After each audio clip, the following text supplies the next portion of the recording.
Bien, bonjour à toutes et bonjour à tous et bienvenue pour déjà un 9e épisode de Confine Live. Le temps passe plutôt vite lors de ce confinement à nos côtés. En tout cas, on l'espère.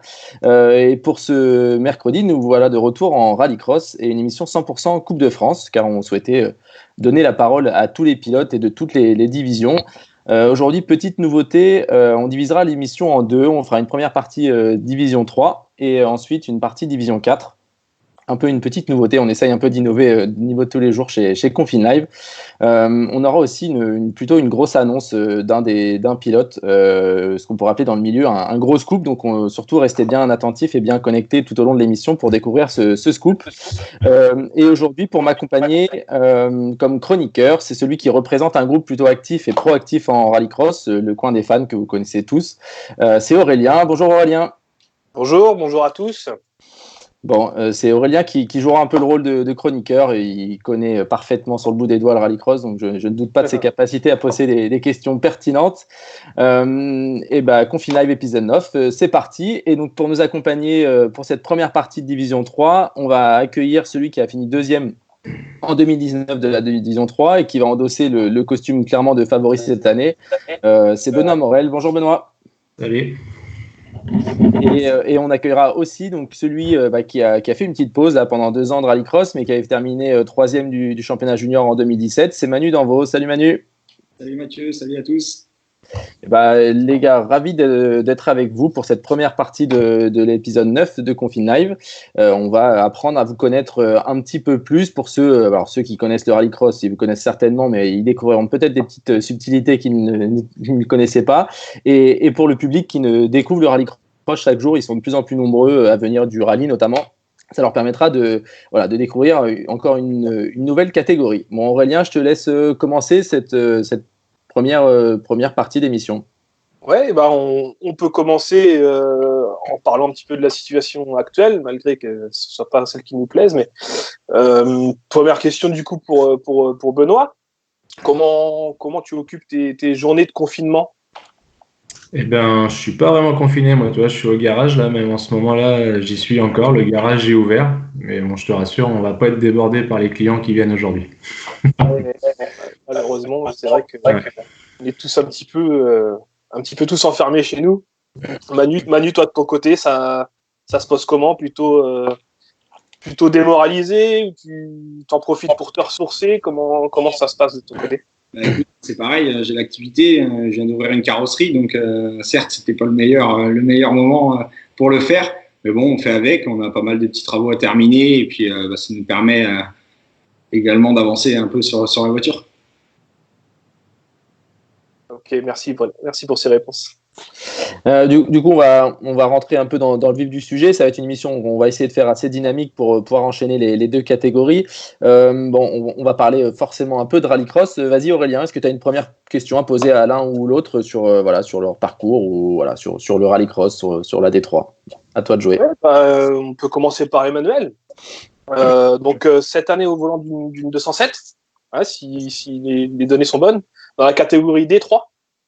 Donc toi qui viens de la Coupe Twingo, déjà on aimerait savoir pourquoi ce grand écart et pourquoi ce choix de catégorie. Eh ben, j'ai toujours plus ou moins rêvé d'évoluer sur une 4. Malheureusement, les supercars c'était vraiment inaccessible. Donc j'ai pris la solution, on va dire un peu plus facile. Je suis parti sur la division 3. Je pense que rapport prix-plaisir, c'est vraiment ce qu'il y a de mieux. Donc j'ai vraiment hâte de voir ce que ça donne en 4 roues. Et du coup, qu'est-ce que tu as fait pendant toute cette pause là de la Twingo ? Est-ce que tu penses que tu sais encore conduire ou pas ? Ouais, je pense que oui, c'est comme le vélo, ça se perd pas. Donc on verra. Forcément, il y aura un temps d'adaptation et pas de réadaptation comme d'autres. Je pense notamment à Mathieu Trévian qui va revenir lui. C'est un gars qui était déjà très perfo, donc il va peut-être avoir une petite mise en jambe d'une course ou deux. Mais moi, ce sera tout nouveau mais je pense qu'il y a moyen de faire quelque chose. On va se faire plaisir. Le but avant tout, c'est vraiment de se faire plaisir et d'évoluer dans la discipline. Justement, le fait que ce soit nouveau pour toi, cette catégorie-là, est-ce que tu as une pression particulière, des appréhensions ? Comment tu t'apprêtes à plonger dans le grand bain ? Non, j'arrive avec moins de pression qu'en Twingo, on va dire, parce qu'en Twingo, on savait que je jouais les avant-postes. En Division 3, c'est complètement nouveau, donc j'ai pas une réelle pression. Bien sûr, on essaiera d'être en finale et de se battre avec tout le monde. Mais je viens vraiment sans pression. Je viens là pour m'éclater et je pense qu'on y arrivera quoi qu'il arrive. Peut-être pas dès le début, mais on sera là. Il faudra compter sur nous. Ouais, moi j'allais rebondir là-dessus. Je te connais un petit peu et je sais que finir 8e tous les week-ends, c'est pas quelque chose qui va te satisfaire. On est d'accord? Oui, tout à fait. Tu sais que tu connais un petit peu mon côté mauvais joueur. Donc, bien sûr, on essaiera d'apprendre vite, très vite, et d'évoluer assez rapidement aussi. Mais bien sûr, on travaillera là. On va dire qu'on travaille sur la voiture déjà pour arriver avec quelque chose qui fonctionne plutôt bien. Maintenant, on n'a pas encore roulé avec. Tout est neuf. La boîte séquentielle, j'y ai jamais touché honnêtement. Donc, ça va vraiment être une grande découverte. Mais je pense que on peut très vite prendre le rythme. Aurélien, tu veux enchaîner? Vas-y. Ouais, on va pouvoir se tourner maintenant vers Benoît. Lui a déjà fait sa place dans cette catégorie. Sérieux prétendant au titre cette année. Qu'est-ce que ça fait d'endosser justement ce titre de prétendant au titre justement? Ça, honnêtement, c'est pas ça. Moi, ça me dérange pas après qu'on me mette ce rôle-là, enfin qu'on me donne, qu'on me dise prétendant au titre. C'est pas ça, ça me dérange pas du tout. Ça me stresse pas. Ça me met aucune pression.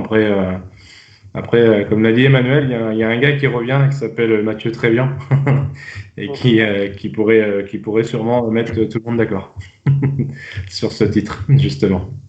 Ouais. Parce que si je lui donne une course de réadaptation, déjà, ça sera bien. Je pense qu'un samedi, déjà, ça lui suffit. Ça lui suffira. Ok. Et cette catégorie-là, oui, excuse-moi, vas-y. Dès le dimanche, il sera perfo. Et puis, j'imagine que s'il fait les choses bien, il ira rouler même un peu avant. Ce qu'on essaye tous de faire, évidemment. Et donc, il sera vraiment pas long à se remettre dans le bain. Okay.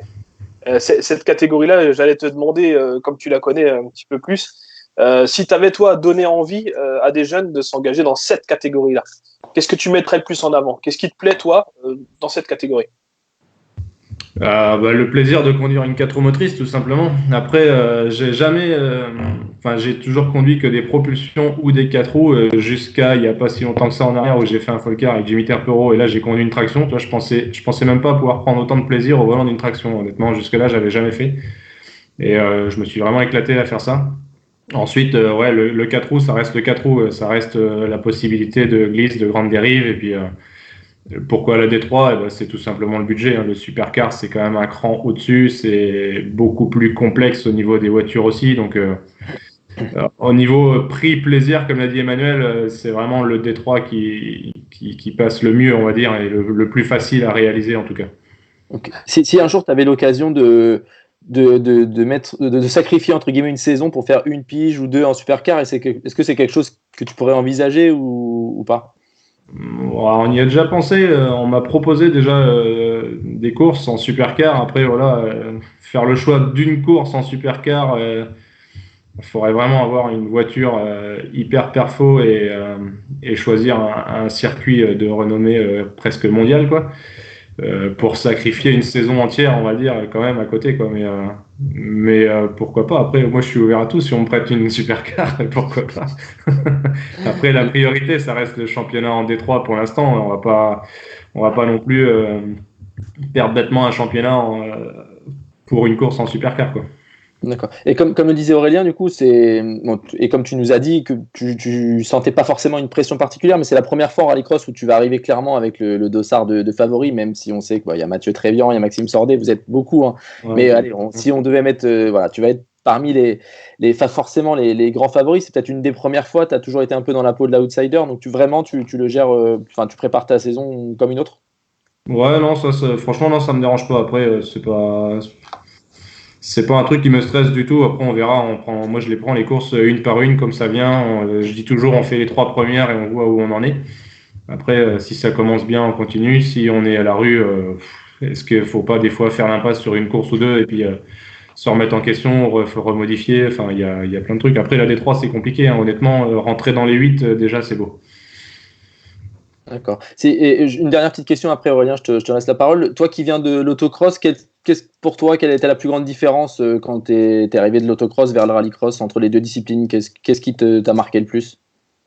C'est plus le niveau de perfection, on va dire, sur les autos, sur le pilotage. L'autocross, c'est sur de la terre. La terre, ça pardonne quand même pas mal d'erreurs, que ce soit du pilote ou de la voiture. Là, on est quand même beaucoup plus typé asphalte. À mon grand regret, j'aimerais bien un peu beaucoup plus de terre, on va dire, sur les circuits. Mais donc, faut vraiment des autos beaucoup plus peaufinées, beaucoup plus pointues. Et puis cette question des départs, hein, qui est primordiale et que on n'a toujours pas résolu d'ailleurs. Mais il y a vraiment une grosse différence de mise au point, on va dire, suspension, châssis, train roulant, qui est pas forcément obligatoire, on va dire, en autocross. Ok. Aurélien, vas-y, si tu as encore une question. Ouais, simplement ton meilleur et ton pire souvenir en RX. Meilleur souvenir, alors là, j'en sais rien, il y en a plein. Je veux dire, il y a quelques années, rentrer en finale A, c'était. Alors, ma toute première course avec la Fiesta, je crois que c'est Carlabo 2012, où à l'époque, on faisait les finales C, B, A, et j'avais fait justement la finale C, la finale B et la finale A. Donc, ça reste une des plus belles courses que j'avais fait. C'était la toute première avec la voiture. Donc, c'est ce qui nous avait donné envie de continuer, quoi. Et le pire souvenir, je sais pas, il y en a plein à chaque fois qu'on se met dans un rail, peut-être. C'est pas arrivé très souvent, mais c'est arrivé quand même. Et puis des fois, je sais pas, il y en a plein. Honnêtement, j'ai cassé l'auto une année à Pont-de-Rouen, j'ai à Carlabo. Enfin, j'en ai des pires souvenirs. À chaque fois que j'abîme la voiture, ça s'inscrit dans les pires, forcément. Exactement. Okay. C'est quelque chose qu'on n'aime pas faire. Ok, moi j'ai une petite question pour Manu là, pendant qu'on reste un peu dans le côté sérieux. Après, on partira peut-être un peu sur un ton un peu plus décalé. Manu, en Twingo, clairement, la différence, elle se faisait derrière le volant. Vous aviez tous la même voiture. Là, ça va être un peu différent cette année avec des différences de performance plus ou moins grandes. Est-ce que c'est pas quelque chose qui va être un peu frustrant pour toi? Alors peut-être que ta voiture sera au niveau, mais voilà, ce sera une première. Il y aura de l'adaptation, toi au niveau du pilotage, mais aussi au niveau de la voiture. Est-ce que ça va être quelque chose forcément d'un peu nouveau, chose que tu avais mis de côté un peu dans la Twingo, où voilà, il n'y avait que le pilotage qui faisait la différence? Ouais, c'est sûr que tu l'as dit, c'est clairement frustrant. On va dire, on se bat pas tous avec le même porte-monnaie, pas tous avec la même voiture. Mais bon, je pense que les réglages, on les trouvera. Il y a des équipes qui sont faites pour ça, qui nous entourent, et on va y arriver. Je suis sûr qu'on y arrivera. Maintenant, ça prendra peut-être du temps. Plus de temps que des gars comme Benoît, où ils arrivent, les voitures, ils connaissent déjà les réglages. Nous, on part vraiment de zéro, de chez zéro. On part avec des triangles neufs, on part vraiment avec tout neuf. Donc là, la voiture, elle arrive, il y aura tout à faire, quoi. Donc certes, il y aura un gros temps d'adaptation, mais je pense qu'on y arrivera au fur et à mesure des courses. C'est pour ça que je m'avance pas trop. On va essayer d'avoir le rythme au plus vite, mais on sait qu'il n'y a pas que le pilote qui compte en division 3, quoi. C'est comme ça. Ok, bon, et dernière question sérieuse, et là ce sera pour Benoît, et après Aurélien, je te laisserai t'amuser un petit peu avec nos deux invités. Benoît, c'est forcément le sujet un peu du moment là sur le championnat, et la Coupe de France 2020, sur le nombre de courses, voilà, il y a plein de sujets là-dessus, et je voudrais avoir ton avis, toi en tant que pilote, un peu comme porte-parole de la D3. Toi, dans ton esprit, là maintenant, est-que tu souhaites que le championnat soit complet, revisité avec peut-être un peu moins de courses, ou même une année blanche? C'est quoi un peu ton avis en tant que pilote et entrepreneur aussi? Honnêtement, j'en sais rien du tout. On s'est posé plein de questions aussi, hein, même à titre perso. On s'est même posé la question de savoir si nous, on ne devait pas faire, nous personnellement, une année blanche et pour mieux repartir en 2021. J'en sais rien. Après, ça dépend vraiment de quand ça va pouvoir recommencer. Parce qu'après, redistribuer les dates, pourquoi pas, mais pas toutes les semaines, hein, ça sera pas possible. Il faudra un minimum 15 jours entre chaque course et puis on n'aura pas nos fameuses vacances du mois d'août comme on les a tous les ans. Donc là, honnêtement, je sais pas. La solution, moi, je ne l'ai pas, c'est sûr. Après, il faut attendre de voir ce qui va se passer encore dans les jours à venir et dans les mois, quoi, on va dire. Je sais pas. Après, je sais que de mon côté, on avait récupéré 80% du budget chez nos sponsors avant, on va dire, cette catastrophe. Donc la voiture sera prête pour la première course. Pour les sponsors, j'ai envie de dire, faut qu'elle roule. Après, je sais pas, un championnat à 4 courses, ça aurait pas vraiment de sens non plus. Donc, je sais pas. La solution, je l'ai pas. Faut essayer de faire le maximum de courses. Après, il faut voir, faut pas les faire n'importe comment non plus. Faut pas. Il y a plein de choses. Après, voilà, tout va dépendre de quand exactement on va pouvoir reprendre la saison aussi, quoi. Ok. C'est vraiment, la question n'est pas facile. Après, nous-mêmes, on s'est posé la question, est-ce qu'on doit le faire, est-ce qu'on doit pas le faire, est-ce qu'on doit garder l'argent pour 2021, je pense qu'il y a beaucoup de monde qui se pose la question aussi. Après, ça serait frustrant de pas rouler, mais on est obligé de prendre, de prendre toutes les pistes envisageables, quoi. Ok, bon, c'était intéressant pour nous d'avoir le point de vue d'un pilote. Je pense tout au long des émissions de Confine Live, on n'hésitera pas à demander un peu aux différents acteurs du championnat. Ça pourra permettre certainement à l'AFOR et à la fédération qui suivent un peu cette émission aussi d'avoir votre retour. Sachez, j'en profite quand même pour vous signaler qu'un petit communiqué a été fait hier soir sur le site Rallycross France qui rappelle donc à ceux qui nous regardent, et que ce soit vous les pilotes, les organisateurs et les fans de Rallycross, suivez les informations officielles. Il y a beaucoup de fausses informations qui circulent, pas que d'un point de vue médical et sanitaire, aussi dans le monde du sport. Voilà, suivez bien les informations officielles de la FFSA ou de l'AFOR via Rallycross France et essayez de ne pas trop suivre les fausses informations qui pourraient circuler. Allez, on repart un peu dans l'émission. Aurélien, vas-y, je crois que tu avais 2-3 petites questions un peu décalées pour nos invités. Ouais, une petite question d'un Peter S pour Benoît Morel. Je sais qui c'est ça. Avec quelle personnalité vivante ou décédée aimerais-tu passer un moment et pourquoi? Avec quelle personnalité vivante ou décédée j'aimerais passer un moment? Honnêtement, en tant que fan de sport auto, pour rester dans le sujet du sport auto, j'aurais dit Ayrton Senna. J'aurais voulu voir ce qu'était le quotidien de sa vie et son approche de chaque course, on va dire. Ouais. Petite question, alors même plutôt un petit questionnaire pour Emmanuel. Il va falloir que tu me dises si tu es plutôt une réponse ou l'autre, d'accord? Juste en recitant le mot. Tu es plutôt mer ou montagne? Mer. Plutôt série ou film? Oui. Plutôt matin ou soir? Matin. Pas forcément avec madame, c'est en règle générale. Hamburger ou pizza? J'ai pas entendu du coup celle-ci. Hamburger ou pizza? Pizza. iPhone ou Samsung? iPhone.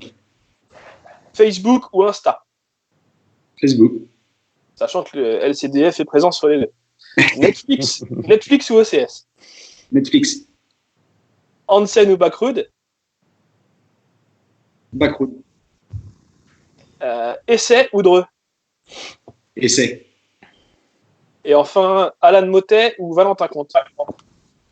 Valentin Comte. Bon, merci Emmanuel pour avoir répondu à cette chose-là. Et je vais demander à Pierre de diffuser une petite photo là en fond. Là, c'est le podium du championnat 2017. Je voulais rebondir un petit peu sur ça là. En tant que suiveur du championnat, je voulais rebondir. Voilà, je pense que c'est un moment marquant de ta carrière où vous avez quand même joué le titre dans la toute dernière finale du championnat. Et je voulais vraiment relever quelque chose. Je l'avais dit à l'époque et je voudrais le redire maintenant. C'est l'exemplarité et le fair play dont vous avez fait part. On peut critiquer souvent un petit peu les jeunes, la fougue de la jeunesse. Et il faut savoir pour ceux qui connaissent pas le rallycross ou qui le découvrent que voilà, le championnat s'est joué clairement dans la dernière finale. Les 3 prétendants au titre étaient aux 3 premières places. Et voilà, le titre s'est joué vraiment de manière hyper fair play, sans contact abusif. Voilà, ça a vraiment été pour moi un grand moment marquant du championnat junior en rallycross. Et je tenais. Alors, c'est sûr que pour toi, c'est pas le meilleur souvenir parce que t'as pas gagné, Emmanuel, mais vous êtes tous sortis grandis de cette finale. Et je voulais encore une fois te féliciter parce que tu as fait partie de cette belle finale où tout s'est joué à la loyale. Savoir qu'au bout, il y avait quand même un volant officiel à gagner. Et voilà, je voulais encore une fois te féliciter pour cette superbe finale. Et je pense qu'il pour toi reste un bon moment malgré la défaite, ça reste un bon moment de sport. Tout à fait, super, merci à toi. Bon, écoutez, non, il y avait encore une petite question, Aurélien, je sais plus. Dis-moi un petit peu. Non, peut-être pouvons-nous conclure. Là, en leur laissant la parole, s'ils le souhaitent. Est-ce que vous avez, je sais pas, Benoît, est-ce que tu as une question à poser à un petit nouveau ou l'inverse, est-ce que Manu, tu as une question à poser à Benoît qui est, voilà, qui est une figure de la D3? Ouais, Benoît, écoute, si tu as un peu de temps pendant le confinement, si tu veux venir voir les réglages de la 230, c'est avec grand plaisir. J'ai du temps, j'ai du temps. Et après, je peux te dire que je passerai, j'en sais rien, pourquoi pas. On ne sait jamais, hein, on sait jamais. Mais bon, après les réglages, à mon avis, il les trouvera très rapidement. Ça, je m'inquiète pas du tout là-dessus. De mémoire, c'était une voiture, une ancienne à Marc, enfin une voiture qui appartient à Marc Maurice, je crois. Ouais, c'est ça. Normalement, c'est tout ce que Marc a fait, on va dire, ça fonctionne. De toute façon, s'ils ont acheté cette voiture-là, c'est qu'ils y croient. Et puis, vu le passé en Twingo, je pense qu'il sera pas long de toute façon à, ouais, 2-3 courses peut-être, 2-3 courses peut-être tranquille. Et après, on le verra dans les finales, sûrement. Ok, bon bah merci messieurs, c'était un plaisir de partager ce moment avec vous. On a continué à vous apprendre un peu plus et certainement d'autres personnes qui ont appris à vous découvrir. Bah, un grand merci à vous et puis on espère se donner rendez-vous le plus vite possible hein, dans les meilleures conditions sur les bords des circuits. On en profite pour diffuser une petite vidéo, la fameuse grosse annonce. Franchement, c'est vraiment un gros scoop. Et puis on se retrouve tout de suite après avec nos deux prochains invités. Salut à tous, salut à toutes. Arnaud de sa mère avec sa gueule de confiné. Ça fait plusieurs jours qu'Aurélien me demande si je peux vous mettre un petit mot voilà, sur le coin des fans de rallycross. Donc je le fais avec grand plaisir. J'ai participé l'année dernière à la manche de Mayenne en D3 après avoir fait la même manche de Mayenne en Twingo. Et voilà. Et je devais refaire l'année prochaine la manche, la même chose, la manche de Mayenne en D3. Et je vais la faire, mais pas en D3, parce qu'en fait, le propriétaire de la voiture a vendu la voiture et il a acheté une supercar. Donc, il m'a proposé de rouler en supercar. Voilà, moi déjà que j'avais peur de rouler en D3, et puis finalement ça s'est fait. Je me dis que voilà, ce serait possible. Le truc c'est que pour rouler en supercar, il a besoin de quelqu'un qui fasse l'intégralité du championnat. Là, c'était pas possible pour moi. Du coup, je me suis rapproché de mes producteurs, etc. Et on a réussi à monter le projet. Donc voilà. Donc avec une tête de confiné, j'ai le plaisir de vous annoncer que je participerai à l'intégralité des manches du championnat de France l'année prochaine en supercar. Je suis évidemment plein d'humilité et je sais que certains très bons pilotes meilleurs que moi rêveraient de faire ça, mais je vais essayer de défendre ma place, mes chances de progresser. Et voilà, je voulais vous annoncer cette nouvelle. Je vous embrasse.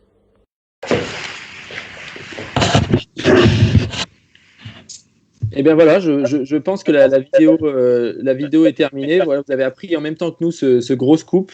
C'est une super nouvelle pour nous d'accueillir Arnaud de sa mère sur un programme complet en supercar sur ce championnat 2020. Voilà, on espère que le championnat sera le plus complet possible. En tout cas, on était ravis de partager cette belle annonce tous ensemble et en direct sur Confine Live.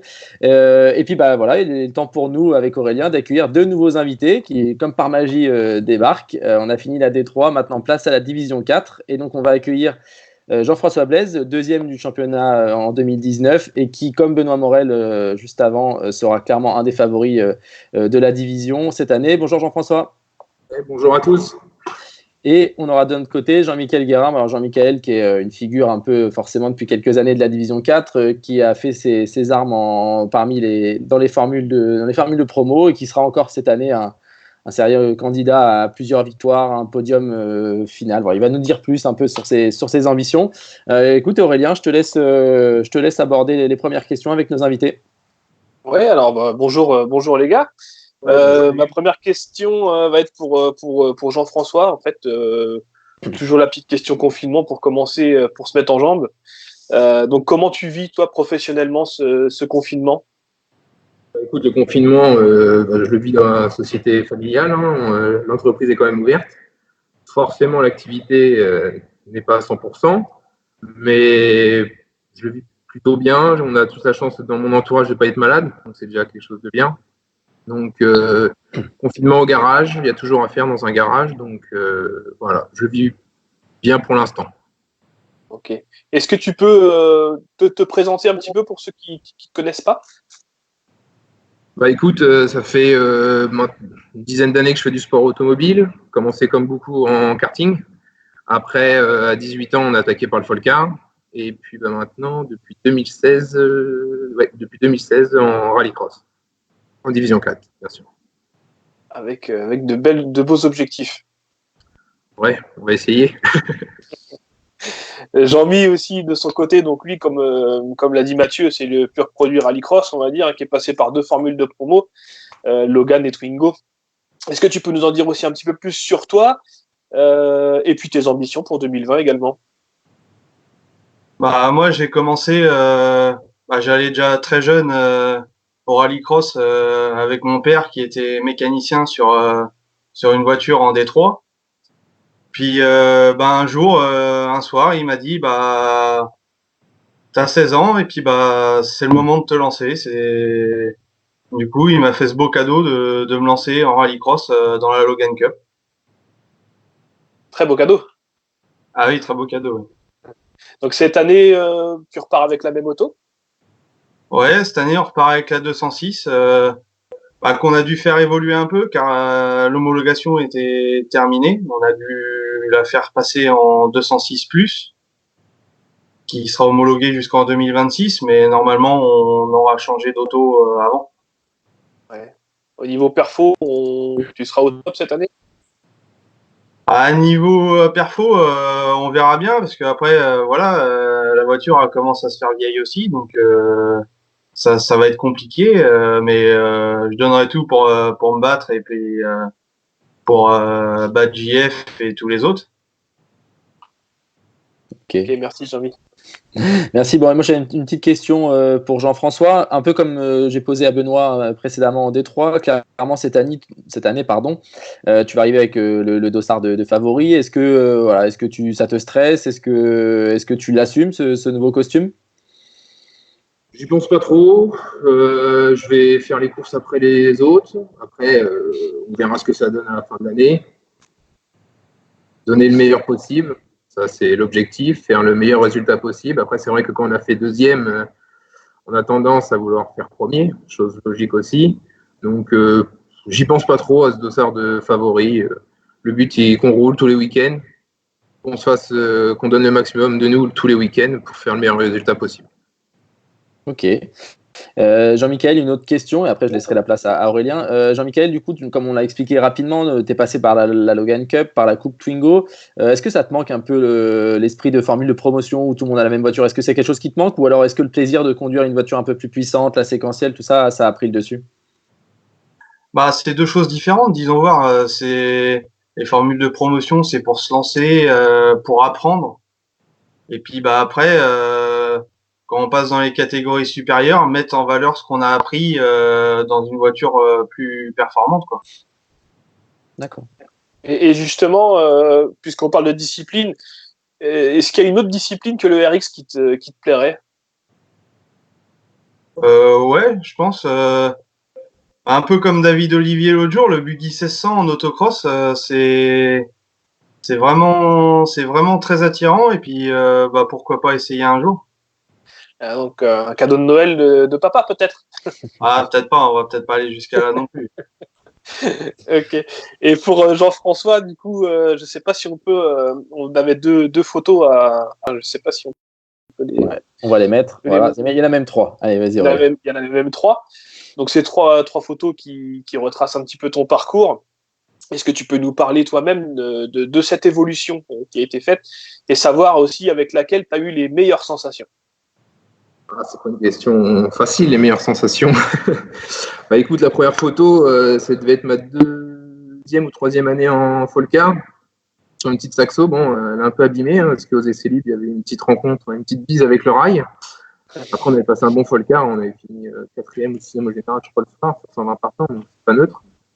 Donc, l'évolution, j'avais envie de plus de sensations. Après quelques années en Folcar, je pense avoir fait le tour. Donc, et puis l'opportunité s'est présentée de faire du rallycross avec donc la 206 qu'on a acheté, qui était en cours de construction, qu'on a fini, qu'on a démonté, qu'on a remonté. et qui à la fin était vraiment performante, hein, puisque ma dernière année en 2018, on a quand même fait 3 podiums avec. Donc une bonne auto. Et puis après, il y a eu l'occasion qui s'est présentée de donc racheter la Clio 4, ce Florian Zavatin, qui avait montré tout son potentiel aussi en 2018. Donc j'avais envie de changement. Je n'étais pas forcément déçu de la 206, loin de là.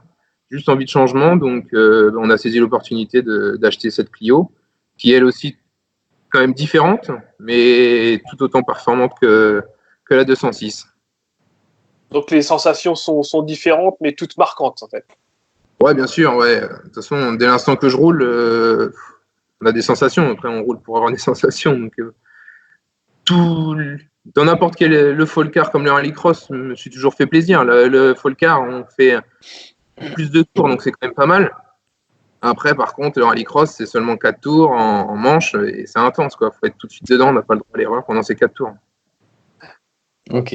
Jean-François, moi j'avais une question. Alors je veux absolument pas qu'on revienne sur ce qui s'est passé l'an dernier. Néanmoins, j'avais une question à propos de ça. Je voulais savoir, est-ce que tu avais pensé, après les événements malheureux de fin de saison 2019, arrêter le rallycross ou à changer de catégorie?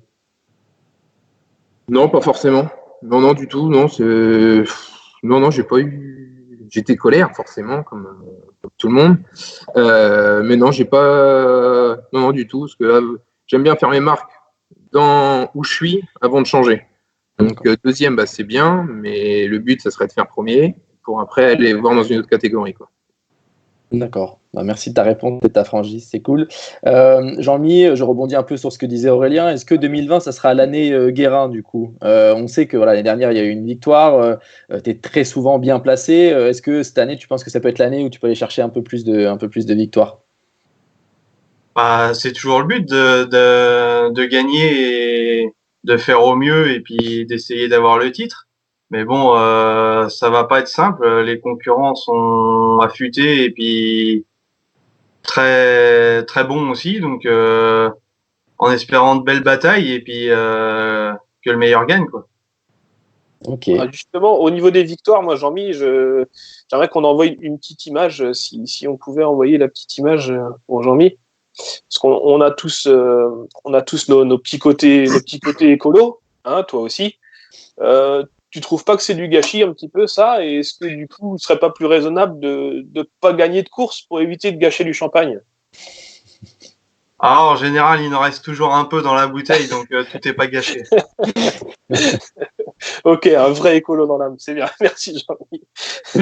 Merci Aurélien pour cette question. Jean-François, je vais te poser la même question aussi qu'à Benoît tout à l'heure, hein, en tant que, allez, on va dire favori, porte-parole. Allez, je vais te nommer porte-parole un peu de la D4. Toi, c'est quoi un peu ton sentiment sur cette année 2020 qui se profile? Alors, c'est très difficile d'avoir forcément les bonnes questions, les bonnes réponses, ou du moins à nos questions.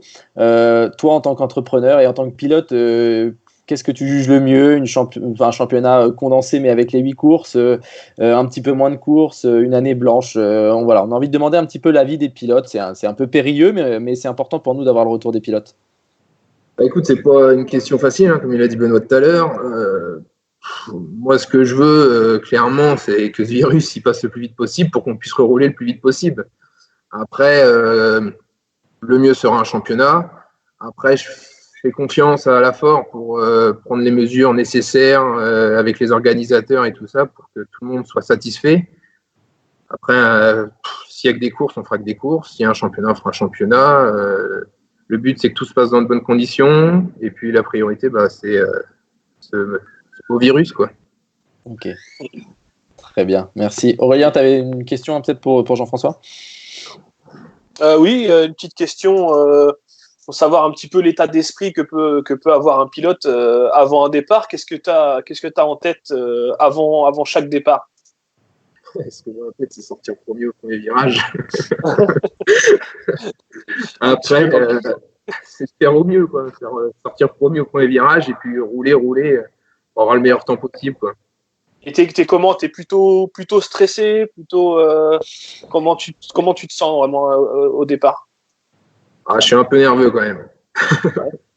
T'as un petit rituel, peut-être quelque chose pour extérioriser tout ça, ou t'attends vraiment le premier virage pour tout lâcher? Non, j'ai pas forcément de rituel. Après, je suis un peu malade, être sûr que le capot soit bien fermé surtout. Alors, je pose la question au moins 20 fois avant le départ. Mais hormis ça, non, une fois que ça roule, on lâche tout. Ouais, une fois dans le baquet, on se sent bien, quoi. C'est ça. Jean-Mi, est-ce que tu as une question à poser à, je sais pas, Jean-François, qui, comme on l'a dit, voilà, est un peu favori. Est-ce que tu as une question à lui poser? Pas forcément, juste qu'on fasse de belles batailles et puis bah comme les autres années quoi, se tirer la bourre et puis voilà. Ok, parfait. On va faire au mieux. On va changer un petit peu de rubrique et on va laisser la parole à notre chroniqueur du jour. Donc Aurélien, je voulais présenter en début d'émission et le représentant aujourd'hui du coin des fans de Rallycross. Est-ce que tu peux, pour les gens qui découvriraient voilà, ce qu'est le coin des fans de Rallycross, nous dire qu'est-ce que vous faites, quelles sont les différentes actions, s'il y a des choses qui se mettent en place. Voilà, présente-nous un petit peu ce groupe. Ouais, alors le coin des fans de Rallycross, c'est à la base une page Facebook que j'ai créée afin que les fans puissent se retrouver en fait et puis débattre, partager tout ce qui va autour de notre passion qui est le Rallycross. Et de fil en aiguille, il se trouve qu'on est 9700 membres, un petit peu plus de 9700 membres maintenant. Donc on est en train de prendre quand même une grande tournure là. Il y a des belles choses à venir. Je profite du coup de l'antenne là pour vous annoncer officiellement aujourd'hui la mise à disposition d'un site internet du coin des fans de Rallycross. Vous pourrez retrouver des archives, des photos, les calendriers du France et du monde, les petites animations également qui sont mises en place sur le coin des fans de Rallycross, comme des concours de dessin qui peuvent être mis en place, des choses comme ça, des petites choses qu'on a mis aussi avec Cyril Comer et Jean-Jacques Guibal afin d'animer en fait un petit peu le Facebook. Donc le site internet et également depuis quelques jours maintenant c'était officieux, maintenant c'est officiel, une chaîne YouTube qui s'appelle la chaîne des fans de Rallycross, pour regarder le LCDF, donc qui est disponible pour tout le monde, donc pour voir justement des vidéos des plus anciennes aux plus récentes.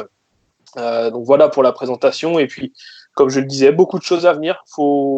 N'hésitez pas à venir nous rejoindre déjà sur le Facebook. Et voilà, on va mettre des choses en place en attendant, bien sûr, comme tout le monde, que la saison commence.